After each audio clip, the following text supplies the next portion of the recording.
నమస్తే, welcome to focus. ఇరాన్తో America యుద్ధం ముగించినట్లేనా? Iran కొత్త ఆయుధాలకు అమెరికా భయపడిందా, లేదంటే వార్లో గెలవలేమని ఫిక్స్ అయిందా? ఏప్రిల్లోనే యుద్ధం ఆగిపోయిందని ట్రంప్ సర్కార్ సెనెట్లో ప్రకటించడం వెనుక ఆంతర్యమేంటి? వార్లో ఇప్పటి వరకు సాధించింది ఏంటి? అమెరికా ఇరాన్ యుద్ధం ముగిసినట్లేనా?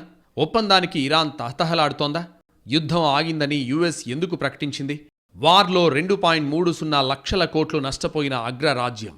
ఇరాన్తో యుద్ధంలో అమెరికా చేతులెత్తేసింది. అమెరికా ఇరాన్ మధ్య ఘర్షణలు ప్రపంచాన్ని ఇంధన సంక్షోభంలోకి నెడితే అసలు తాము చేసేది యుద్ధమే కాదనే అర్థంలో ట్రంప్ యంత్రాంగం మాట్లాడుతోంది. అమెరికా ఇరాన్తో యుద్ధం చేయట్లేదని అమెరికా ప్రతినిధుల సభ స్పీకర్ మైక్ జాన్సన్ వ్యాఖ్యలు చేశారు. తమ అధ్యక్షుడు డొనాల్డ్ ట్రంప్ దీన్ని యుద్ధంగా పరిగణించడం లేదని స్పష్టం చేశారు. ఇప్పటికే వార్కు విరామం ప్రకటించిన అగ్రరాజ్యం తాజాగా ఆగిపోయిందని స్పష్టం చేసింది. ట్రంప్ మాత్రం సైనిక చర్య జరుగుతున్నప్పటికీ గత 2 నెలల్లో ఇరాన్ 42,000 మందిని చంపేసిందని ఆరోపించారు. అందుకే దీన్ని యుద్ధం అని పిలవబోమని, తాను సైనిక చర్యనే ఇష్టపడతానని అన్నారు. ఇరాన్ ఒప్పందం కోసం తహతహలాడుతోందన్న ట్రంప్ వారి ఆర్థిక వ్యవస్థ పతనమవుతోందని వెల్లడించారు. దిగ్బంధనంతో చమురు నుంచి వారికి ఎలాంటి డబ్బు రావడం లేదని, అది పనిచేస్తుందని ఆశిస్తున్నట్లు ట్రంప్ చెప్పారు. సెనెట్లో ప్రెసిడెంట్ డొనాల్డ్ ట్రంప్ సర్కార్ వ్యూహాత్మకంగా వ్యవహరించింది. ఏప్రిల్ మొదటి వారంలోనే ఇరాన్తో అమెరికా యుద్ధం ఆగిపోయిందని సెనెట్లో ప్రకటించింది. ఆ దేశంతో యుద్ధం 60 రోజులకు మించి కొనసాగనందున కాంగ్రెస్ అనుమతిని పొందాల్సిన అవసరం లేదని రక్షణ మంత్రి పీట్ హెగ్సెత్ స్పష్టం చేశారు. దీనికి సంబంధించిన తీర్మానంపై సెనెట్లో ఓటింగ్ నిర్వహించగా 47 నుంచి 50 ఓట్లొచ్చాయి. ఇరాన్పై సైనిక చర్య విషయంలో అమెరికా ప్రెసిడెంట్కే నిర్ణయాధికారం ఉండాలనే ప్రతిపాదనకు అనుకూలంగా అధికార రిపబ్లికన్ పార్టీకి చెందిన 49 మంది సభ్యులు ఓట్లు వేశారు. అయితే పశ్చిమాసియా నుంచి అమెరికా సైన్యాల్ని వెనక్కి పిలవాలనే ప్రతిపాదనకు అనుకూలంగా 2 రిపబ్లికన్లు ఓట్లు వేశారు. ఇక విపక్ష డెమోక్రటిక్ పార్టీకి చెందిన 45 మంది సభ్యులు గల్ఫ్ యుద్ధాన్ని ఆపాలనే ప్రతిపాదనకు మద్దతు పలికారు. కానీ ఒక డెమోక్రటిక్ పార్టీ సభ్యుడు ట్రంప్ సర్కార్కు అనుకూలంగా ఓటు వేశాడు. మొత్తం మీద ఈ ఓటింగ్లో నెగ్గడం ద్వారా ఇరాన్పై యుద్ధం విషయంలో కాంగ్రెస్ అనుమతిని పొందే అవసరం నుంచి ట్రంప్ సర్కార్ తప్పించుకుంది. ఓవైపు ఇరాన్తో యుద్ధం, మరోవైపు నాటో కూటమిలోని మిత్రదేశాలతో విభేదాలను డీల్ చేయడంలో ట్రంప్ సర్కార్ నిమగ్నమైంది. ఈ తరుణంలో ఇరాన్తో యుద్ధం ఇప్పటికే ఆగిపోయిందని అమెరికా సెనెట్ వేదికగా రక్షణ మంత్రి పీట్ హెగ్సెత్ ప్రకటించారు. ఇరాన్ సైనిక చర్య 60 రోజులకు మించి కొనసాగనందున 1973 చట్టం ప్రకారం దానికి కాంగ్రెస్ అనుమతిని పొందాల్సిన అవసరం లేదని అమెరికా ప్రభుత్వ వర్గాలు వెల్లడించాయి. ఏప్రిల్ 7 నుంచే కాల్పుల విరమణ ఒప్పందం అమల్లోకి వచ్చింది. దాని నిరవధిక పొడిగింపు కూడా జరిగిందని గుర్తు చేశాయి. ఇరాన్పై యుద్ధం వేళ తమకు ఏమాత్రం సహకరించని నాటో కూటమి దేశాలు స్పెయిన్, ఇటలీ నుంచి అమెరికా సైన్యాల్ని వెనక్కి పిలిపించే అంశాన్ని పరిశీలిస్తున్నారని ప్రెసిడెంట్ ట్రంప్ ప్రకటించారు. తాను ఎందుకలా చేయకూడదో చెప్పాలని ప్రశ్నించారు. యుద్ధ అధికారాల తీర్మానం 1973 అనే అమెరికన్ చట్టం ప్రకారం 60 రోజులకు మించి యుద్ధాలను కొనసాగించడానికి వీల్లేదు. ఎవరు దేశ అధ్యక్షుడిగా ఉన్నా దీర్ఘకాలం పాటు యుద్ధాలను కొనసాగించకూడదని చట్టంలో ఉంది. ఇరాన్తో యుద్ధాన్ని మొదలుపెట్టిన అంశంపై ఈ ఏడాది మార్చి 2న అమెరికన్ కాంగ్రెస్కు ప్రెసిడెంట్ ట్రంప్ సమాచారాన్ని ఇచ్చారు. దీని ప్రకారం 60 రోజుల గడువు మే 1వ తేదీతో ముగుస్తుంది. యుద్ధ అధికారాల తీర్మానం 1973 ప్రకారం అమెరికా అధ్యక్షుడి హోదాలో ట్రంప్ సొంత నిర్ణయాలతో ఇరాన్తో యుద్ధాన్ని కొనసాగించే అధికారాలకు శుక్రవారంతో గడువు ముగిసింది. ఇకపై యుద్ధాన్ని కొనసాగించాలంటే అమెరికన్ కాంగ్రెస్ అనుమతి తప్పనిసరి. ఈ డెడ్లైన్ను మరో 30 రోజులు పొడిగించుకునే చట్టపరమైన అధికారం ప్రెసిడెంట్ ట్రంప్కుంది.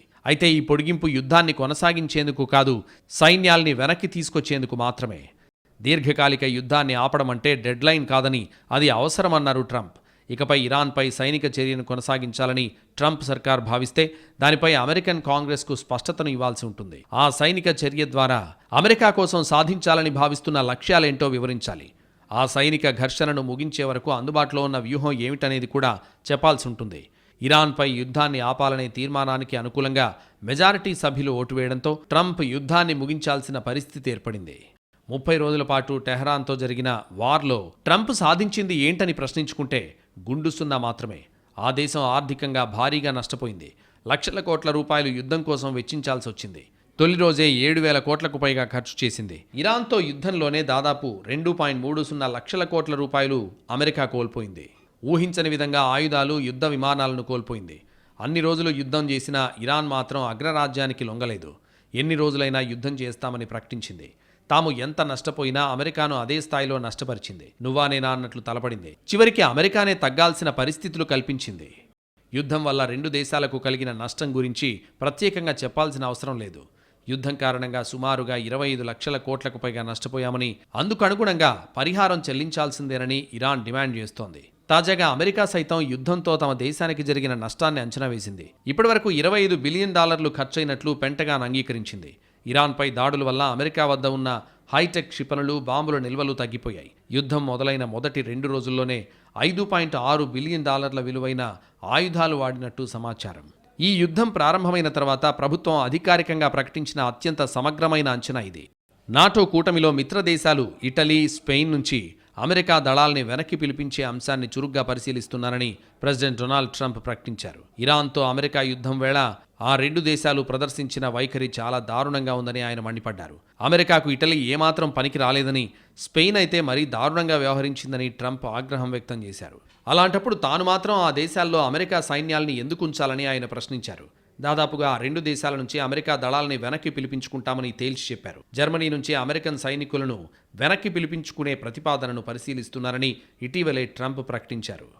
హర్మూజ్పై రాజీ పడేదలేదని ఇరాన్ చెబుతూ ఉంటే ఓడరేవులు ముట్టడిని ఆపేదలేదని అమెరికా హెచ్చరిస్తోంది.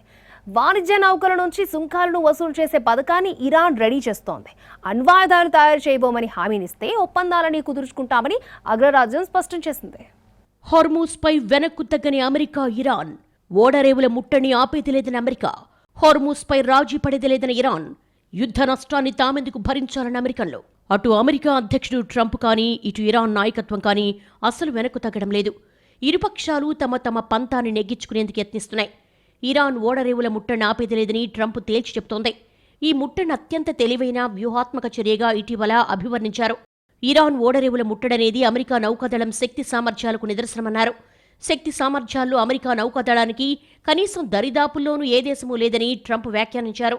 ఇరాన్ అణు కార్యక్రమంపై చర్చలు జరగముందే ఆ దేశ ఓడరేవుల ముట్టడిని ఆపడం, హార్మూజ్ను తెరవడం సాధ్యపడదని స్పష్టం చేశారు. ఇరాన్ ఇదే మొండి వైఖరిని కొనసాగిస్తే ట్రంప్ మళ్లీ సైనిక చర్యను మొదలుపెట్టే అవకాశం ఉంది. హార్మూజ్ జలసంధి మీదుగా రాకపోకలు సాగించే అన్ని వాణిజ్య నౌకల నుంచి సుంకాలు వసూలు చేసే పథకాన్ని ఇరాన్ రెడీ చేస్తోంది. దీనిలో పొరుగు దేశం ఒమన్ను కూడా చేర్చడం ద్వారా ఆ జలసంధిపై సార్వభౌమాధికారాన్ని చెలాయించే తమ ప్రణాళికను చట్టబద్ధం చేసేందుకు ఇరాన్ యత్నిస్తున్నట్టుగా తెలుస్తోంది. ఈ కసరత్తు ద్వారా హార్మూజ్పై నియంత్రణ విషయంలో రాజీ పడేదే లేదనే సంకేతాలను అమెరికాకు ఇరాన్ పంపుతోంది. ఈ ప్రాతిపదికనే అమెరికాకు ఇరాన్ ప్రతిపాదనలు పంపుతోంది. ఓవైపు ఓడరేవుల ముట్టడిని ఆపాలని అమెరికాపై ఒత్తిడి పెంచుతూనే మరోవైపు బాబల్ మందబ్ జలసంధి మార్గంలో నౌకలపై దాడులు చేసేలా యమన్ హౌతీ మిలిటెంట్లను రెడీ చేయడంపైన ఇరాన్ పనిచేస్తున్నట్టుగా సమాచారం. కాల్పుల విరమణతో లభించిన సమయాన్ని తన క్షిపణి, డ్రోన్ బలగాలను పునరుద్ధరణ చేసుకునేందుకు ఇరాన్ వాడుకున్నట్లుగా తెలుస్తోంది. హార్మూజ్ జలసంధి మార్గాన్ని తెరిచే విషయంలో తన ప్రతిపాదనలనే నెగ్గించుకోవాలనే పట్టుదలతో ఇరాన్ ఉంది. హార్మూజ్పై నియంత్రణను, అణు కార్యక్రమాన్ని వదులుకోవడానికి ఇరాన్ సుముఖంగా లేదని సమాచారం. అమెరికాలోని రక్షణ రంగ వ్యవహారాల అధ్యయన సంస్థ ISW విశ్లేషణాత్మక నివేదికను విడుదల చేసింది. ఓడరేవుల ముట్టడిని అమెరికా ఆపేసిన తర్వాత హార్మూజ్ను తిరిగి తెరవడం, అణు కార్యక్రమంపై చర్చలు ఉంటాయనే తమ ప్రతిపాదనలకు కట్టుబడి ఉండాలని ఇరాన్ నాయకత్వం భావిస్తోంది. ఈ నిర్ణయానికి ఇరాన్ నాయకత్వంలోని అందరూ అగ్రనేతల మద్దతు లభిస్తోంది. ఇరాన్లో ఇస్లామిక్ రెవల్యూషనరీ గార్డ్స్ కార్ప్స్ ప్రతిపాదించిన కఠిన వైఖరే చివరకు ఆధిపత్యాన్ని సాధించిందని ISW వెల్లడించింది.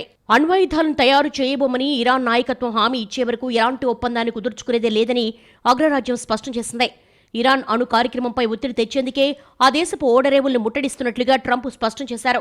బాంబు దాడి కంటే ముట్టడే ఎక్కువ ప్రభావవంతంగా ఉంటుంది. దీనివల్ల ఇప్పటికే ఇరాన్ వాళ్లు ఉక్కిరిబిక్కిరవుతున్నారని అమెరికా భావిస్తోంది. భవిష్యత్తులో ఇరాన్ పరిస్థితి మరింత దారుణంగా తయారు కాబోతోందని ట్రంప్ లెక్కలేసుకుంటున్నారు. మరోవైపు అణ్వస్త్ర కార్యక్రమం, మిస్సైల్ సామర్థ్యాలను జాతీయ సంపదలా కాపాడుకుంటామని ఇరాన్ సుప్రీం లీడర్ ముజ్తబా ఖమేనీ ప్రకటించారు. కొత్త మేనేజ్మెంట్ హార్మూజ్ జలసంధి మార్గంలో శాంతిని స్థాపిస్తుందని స్పష్టం చేశారు. గల్ఫ్ ప్రాంతాన్ని రక్షించడంతో పాటు హార్మూజ్ మార్గంపై శత్రువు చేస్తున్న దురాగతాలను ఇరాన్ నిర్మూలిస్తుందని ముజ్తబా తెలిపారు. పర్షియన్ గల్ఫ్, ఒమన్ గల్ఫ్ జలాలకు ఇరువైపులా ఉన్న దేశాలకు ఇరాన్కు ఒకే గమ్యం ఉందన్నారు. వేల కిలోమీటర్ల దూరం నుంచి దురాశతో వచ్చి దురుద్దేశంతో ప్రవర్తించే విదేశీయులకు సముద్ర జలాల అడుగును తప్ప మరెక్కడా స్థానం లేదనేది ఇరాన్ వాదన. దేవుడి సహాయంతో పర్షియన్ గల్ఫ్ ప్రాంతానికి ఉజ్వల భవిష్యత్తు ఉంటుందని ధీమా వ్యక్తం చేశారు. యుద్ధంపై అమెరికన్లు మండిపడుతున్నారు. యుద్ధంతో జరిగిన నష్టాన్ని తామెందుకు భరించాలని ప్రశ్నిస్తున్నారు. ఇరాన్తో వార్ కారణంగా చమురు ధరలు భగ్గుమంటున్నాయి. ఆ ప్రభావం అన్ని రంగాలపైన పడుతోంది. ఇరాన్తో అమెరికా చేస్తున్న యుద్ధం వల్ల దేశ ఆర్థిక వ్యవస్థ దెబ్బతింటుందని అమెరికన్లు ముందు నుంచే చెబుతూ ఉన్నారు. గ్యాస్ ధరలు మరింత పెరుగుతాయని ఆందోళన వ్యక్తం చేస్తున్నారు. ఈ యుద్ధం వల్ల స్వల్పకాలికంగా దీర్ఘకాలికంగా తమకు నష్టాలే జరుగుతాయనే అభిప్రాయంతో ఉన్నారు. 1970వ దశకంలో ఇలాగే ముడి చమురు సప్లైకి ఆటంకం కలగడంతో ఇంధన ధరలు భారీగా పెరిగాయి. ఫలితంగా అప్పట్లో ప్రపంచ ఆర్థిక వ్యవస్థ అతలాకుతలమైంది. ఇప్పుడు ఆందోళనకరమైన విషయం ఏమిటంటే ఒకేసారి చమురు గ్యాస్ సంక్షోభాలు ప్రపంచాన్ని ముసురుకున్నాయి. అమెరికా చేస్తున్న యుద్ధ ఫలితంగా పెరిగిన గ్యాస్ ధరలను తాము ఎందుకు భరించాలని అమెరికన్లు ప్రశ్నిస్తున్నారు. యుద్ధానికి బడ్జెట్ కేటాయింపులను పెంచి తమ జీవితాలను భారంగా మార్చడం సరికాదని వాదిస్తున్నారు. అమెరికా ఈ యుద్ధాన్ని ఎందుకు చేస్తోంది అనే దానిపై ట్రంప్ సర్కార్ ప్రజలకు క్లారిటీ ఇవ్వడం లేదు. ఇరాన్తో యుద్ధం అవసరం లేదని, దీనివల్ల అమెరికా భద్రత పెరగడం కానీ ఆర్థిక వ్యవస్థ వికసించడం కానీ జరగదని పలువురు అమెరికా పౌరులు స్పష్టం చేశారు. వీలైనంత త్వరగా ఈ యుద్ధాన్ని ముగించాలని సూచించారు. వార్కు వ్యతిరేకంగా అమెరికన్లు దేశవ్యాప్తంగా నిరసనలకు దిగారు. ఊహించని విధంగా ఆర్థిక భారం పడుతోంది. ఇవన్నీ పరిగణలోకి తీసుకున్నాకే యుద్ధం ఆగిపోయిందని సెనెట్లో ప్రకటన చేసినట్లుగా నిపుణులు భావిస్తున్నారు. అమెరికా, ఇజ్రాయెల్ మళ్లీ యుద్ధానికి దిగితే పరిణామాలు తీవ్రంగా ఉంటాయని ఇరాన్ హెచ్చరిస్తోంది. ఎవరూ ఊహించని భయంకరమైన ఆయుధాన్ని ప్రయోగిస్తామని వార్నింగ్ ఇచ్చింది. మరోవైపు ఇజ్రాయెల్కి 6,500 టన్నుల ఆయుధాలను అమెరికా సరఫరా చేసింది. దీంతో మళ్లీ యుద్ధం జరుగుతుందా అన్న అనుమానాలు వెంటాడుతున్నాయి. కొత్త ఆయుధంతో భయపెడుతున్న ఇరాన్ ఇజ్రాయెల్కు 6,500 టన్నుల ఆయుధాలు సప్లై. సైనిక చర్యకు America central command plan. Less risk more ఎఫెక్ట్కు అమెరికా పదును. అమెరికా ఇరాన్ మధ్య కాల్పుల విరమణ అమల్లో ఉన్నప్పటికీ ఇరు దేశాల పరస్పర హెచ్చరికలతో పశ్చిమాసియాలో ఉద్రిక్తతలు కొనసాగుతున్నాయి. నిరంతరం అప్రమత్తంగా వ్యవహరిస్తున్నాయి. అమెరికా ఇజ్రాయెల్ సైన్యాన్ని వణికించే కొత్త ఆయుధాన్ని ప్రయోగిస్తామని ఇరాన్ హెచ్చరించింది. అమెరికా ఇజ్రాయెల్ దళాలకు గుండెపోటు తెప్పించే కొత్త ఆయుధాన్ని అతి త్వరలోనే ప్రయోగించబోతున్నట్లు టెహ్రాన్ హెచ్చరించింది. ఆ ఆయుధం ప్రస్తుతం శత్రువులకు పక్కనే ఉంది అంటూ భయపెడుతోంది. ఆయుధం ఏంటన్న విషయంపై ఇరాన్ క్లారిటీ ఇవ్వలేదు. ఆర్థిక ఒత్తిడి ద్వారా తమను చర్చలకు తీసుకురావచ్చన్న ట్రంప్ వ్యూహాన్ని టెహ్రాన్ తప్పుపడుతోంది. అమెరికా అత్యంత తక్కువ సమయంలో సాధించాలనుకున్న ఫలితాలు బెడిసికొట్టాయి. ప్రస్తుతం సైనిక అకాడమీల్లో వారి వ్యూహం ఒక జోక్గా మారింది. శత్రువులు తమ నౌకాశ్రయాలకు మరింత దగ్గరగా వస్తే ఏమాత్రం ఆలస్యం చేయకుండా సమాధానం చెప్పేందుకు ఇరాన్ సిద్ధంగా ఉంది. మరోవైపు అమెరికాకు చెందిన విమాన వాహన నౌక అబ్రహం లింకన్ పై ఇరాన్ దళాలు 7 సార్లు మిస్సైల్ ఆపరేషన్లు నిర్వహించాయి. ఈ దాడుల వల్ల అమెరికా కొంతకాలం పాటు ఆ నౌక నుంచి విమానాలను నడపలేకపోయింది. పశ్చిమాసియాలో అమెరికా ఇజ్రాయెల్ లక్ష్యాలపై 100కు పైగా ప్రతీకార దాడులు విజయవంతంగా నిర్వహించినట్లు ఇరాన్ వెల్లడించింది. అమెరికా సైన్యం ఇరాన్ నౌకలను చట్టవిరుద్ధంగా అడ్డుకుంటూ సముద్రపు దొంగల కన్నా దారుణంగా ప్రవర్తిస్తోందని టెహ్రాన్ ఆరోపిస్తోంది. అమెరికా దిగ్బంధనం ఉన్నప్పటికీ నౌకలు కొన్ని తమ ఓడరేవుల నుంచి వెళ్తున్నట్లు ఇరాన్ వెల్లడించింది. అంతేకాదు వాటి గమ్యస్థానాలకు కూడా చేరుకుంటున్నాయి. యుద్ధంలో ప్రాణాలు కోల్పోయిన ప్రజల కోసం చివరి రక్తపు బొట్టు వరకు పోరాడి ప్రతీకారం తీర్చుకుంటామని ఇరాన్ వార్నింగ్ ఇస్తోంది. శత్రువులు పశ్చాత్తాపం చెందే వరకు వారిని దెబ్బ కొడుతూనే ఉంటామని స్పష్టం చేసింది. మరోవైపు అమెరికా నుంచి ఇజ్రాయెల్కు భారీగా సైనిక సామాగ్రి చేరుకోవడం పలు అనుమానాలకు తావిస్తోంది. ఇరాన్పై మరోసారి భీకర దాడులకు అగ్రరాజ్యం సిద్ధమవుతోందనే సంకేతాలు కనిపిస్తున్నాయి. 24 గంటల వ్యవధిలోనే అమెరికా నుంచి 6,500 టన్నుల సైనిక సామాగ్రి అందినట్లు ఇజ్రాయెల్ రక్షణ మంత్రిత్వ శాఖ వెల్లడించింది. 2 కార్గో నౌకలు, పలు విమానాల్లో ఈ సామాగ్రి వచ్చింది. ఈ కార్గో నౌకలు అష్దోద్, హైఫా పోర్టుల్లో ఉన్నాయి. వీటిలో భూతల, గగనతల దాడులకు వినియోగించే ఆయుధాలు, మందుగుండు సామాగ్రి, మిలిటరీ ట్రక్కులు, జాయింట్ లైట్ టాక్టికల్ వెహికల్స్ వంటివి ఉన్నాయి. ఫిబ్రవరి 28న ఇరాన్పై చేపట్టిన ఆపరేషన్ రోరింగ్ లైన్ ప్రారంభమైన నాటి నుంచి ఇప్పటి వరకు 1,15,600 టన్నుల సైనిక సామాగ్రిని అమెరికా పంపించినట్లు ఇజ్రాయెల్ మంత్రిత్వ శాఖ వెల్లడించింది. ఏ క్షణమైనా శత్రువులను ఎదుర్కొనేందుకు తమ సైన్యం సిద్ధంగా ఉందని ఇజ్రాయెల్ తెలిపింది. ఇరాన్పై సైనిక చర్యకు సంబంధించిన అమెరికా సెంట్రల్ కమాండ్ కొత్త ప్రణాళికలు రూపొందిస్తున్నట్లు తెలుస్తోంది. వీటిని ఇప్పటికే అగ్రరాజ్య అధ్యక్షుడు డొనాల్డ్ ట్రంప్నకు వివరించినట్లు సమాచారం. ఇరాన్ మౌలిక సదుపాయాలే లక్ష్యంగా స్వల్ప వ్యవధిలో అత్యంత శక్తివంతమైన దాడులు చేయాలని ఈ ప్లాన్లో ఉన్నట్లు తెలుస్తోంది. ఈ తరహా దాడులతో టెహ్రాన్ చర్చలకు రాక తప్పని పరిస్థితి ఉంటుందని అమెరికా భావిస్తోంది. హార్ముజ్ జలసంధిలో కొంత భాగాన్ని తమ నియంత్రణలోకి తీసుకునే అంశాన్ని కూడా అగ్రరాజ్య సెంట్రల్ కమాండ్ పరిశీలిస్తున్నట్లు సమాచారం.